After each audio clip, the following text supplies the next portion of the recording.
ख्वाजा आसिफ साहब जब कह रहे हैं तो फिर तो कुछ बात होनी चाहिए इसके ऊपर, हुकूमत बात करे और बिल्कुल मालूम होना चाहिए कि आखिर क्यों इन दहशतगर्दों को बसाया गया, क्योंकि उसके बाद जो खमियाजा है वो सिर्फ पाकिस्तान ही भुगत रहा है, मासूम लोग भुगत रहे हैं, हमारी फोर्सेस भुगत रही हैं आए दिन। ये जो इंटेलिजेंस बेस्ड ऑपरेशंस होते हैं इससे क्या कुछ नहीं होता। अब मुझे नहीं पता कि former chief of army staff के हवाले से पूछगछ हो सकती है कि नहीं।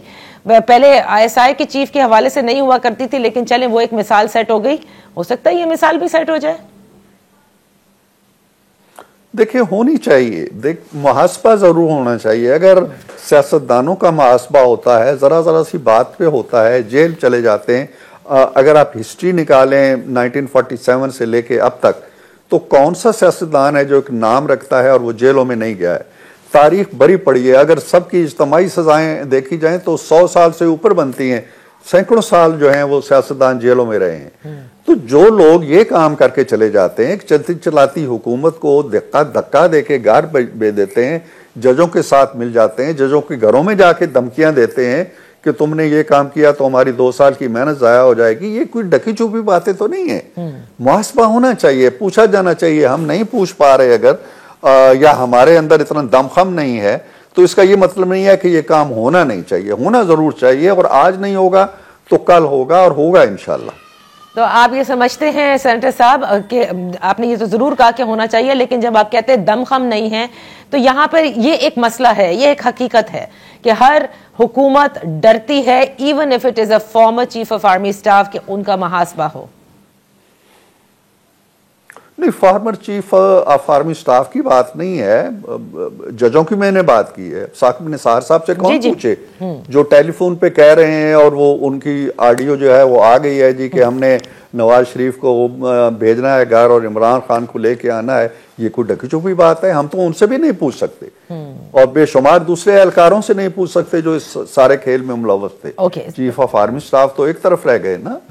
तो ये एक न एक दिन एक रिवायत होगी। ये सजा किसी फर्द को नहीं मिली है, नवाज शरीफ को नहीं मिली है, ये पूरे मुल्क को मिली है और मुल्क आज तक उस दलदल से नहीं निकल पाया। नादिया, ये कोई मामूली बात नहीं है कि आपने उस मुल्क को जो मुआशी तौर पे संभल चुका था, आगे बढ़ रहा था, और जिस वजीर आजम ने कह दिया था बाय बाय IMF, अब आज फिर हम IMF की दहलीज के ऊपर सजदा किए बैठे हैं। आज फिर वो दहशतगर्दी सर उठाए खड़ी है।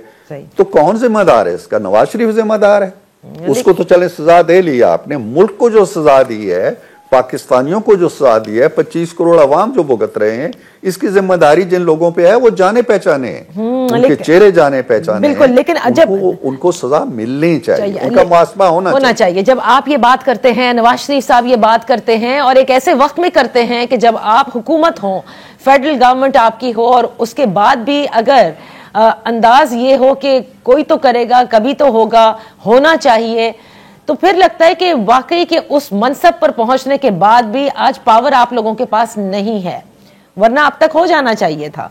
भारत थोड़ा आगे चलते हैं क्योंकि आखिरी 2-4 जी आप कह दीजिए इसको वेरी ब्रीफली इरफान साहब, because only 2 minutes are left and I need to ask you very important question. बताइए। जी आप क्वेश्चन कीजिए, आप क्वेश्चन। हाँ, जाहिर है क्योंकि हम वरना दायरों में घूमते रहेंगे, ये बात तो अब वाज़ेह के मुहासबा हो नहीं रहा। इरफान साहब ये बताएं कि बीइंग अ सेनेटर ऑल्सो, ये बड़ी अजीब सी बात है। ऐसा लगता है कि जैसे जो रूल्स हैं वो नहीं फॉलो किए जा रहे। सेनेट में चेयरमैन आपने देख लिया कि वो अभी तक यूसुफ रजा गिलानी साहब नहीं आए हैं, वापस नाराज हैं। इसी तरह से ओन अब्बास बप्पी साहब जो कि पाकिस्तान तहरीक इंसाफ के सेनेटर हैं, गुज़िश्ता रोज उनके हवाले से आवाज भी उठाई गई कि बगैर इजाजत के इस तरह से अगर सेनेटर्स के साथ आज भी आपकी हुकूमत में भी होगा तो फिर इसका मतलब कि कोई तौकीर है नहीं पार्लियामेंटेरियंस की। देखिए, इसमें मेरा नुक्ता नज़र बड़ा वाज़ेह है कि एक पहली बात तो यह है कि अगर कोई ऐसी चीज़ है जो कायदे कानून के ख़िलाफ़ हुई है, मुझे नहीं मालूम कि ओन बप्पी साहब की गिरफ्तारी के वक्त कोई बाज़ाब्ता कम्युनिकेशन हुई चेयरमैन से या नहीं हुई कि हमने इसे गिरफ्तार करना, मेरे इल्म में नहीं है। अगर नहीं हुई तो होनी चाहिए थी। दूसरी बात यह है कि मैं इस चीज़ को तस्लीम नहीं करता कि एक चीज़ जो क्राइम है या जुर्म है, ये डिक्लेयर्ड जुर्म है कि ये काम आप नहीं कर सकते, कोई आम आदमी भी नहीं कर सकता, तो मुझे भी इस्तिस्ना नहीं है। सेनेटर होने के नाते मुझे इस्तिस्ना नहीं है कि अगर सपोज बप्पी साहब पे जो इल्ज़ाम है के शिकार ममनू है इस इलाके के अंदर, FIR दर्ज हुई है उनके ऊपर, और वो अगर वो काम करते हैं तो उससे इस्तिस्नात होने नहीं है, ना होना चाहिए किसी को, ना मुझे होना चाहिए। लेकिन जो कवायद ज़वाबित हैं उनको बहरहाल पूरा होना चाहिए। मैं तो हाउस के अंदर खड़ा होके जो रूलिंग थी चेयरमैन साहब की उसकी भी तायद की है, हिमायत की है, लेकिन बात यह है रूलिंग अपनी जगह है। अब जिम्मेदारी जो है एक सूबाई हुकूमत की है, वो क्या इस जिम्मेदारी में क्या मुश्किलात महसूस करती है, क्या खतरात महसूस करती है, या क्या सिक्योरिटी इश्यूज महसूस करती है, ये उसका काम है। ये ना सेनेट का काम है, ना वफाकी हुकूमत का काम है, ना ये सेनेट के ऊपर इसकी जिम्मेदारी आयद होती है पूरी।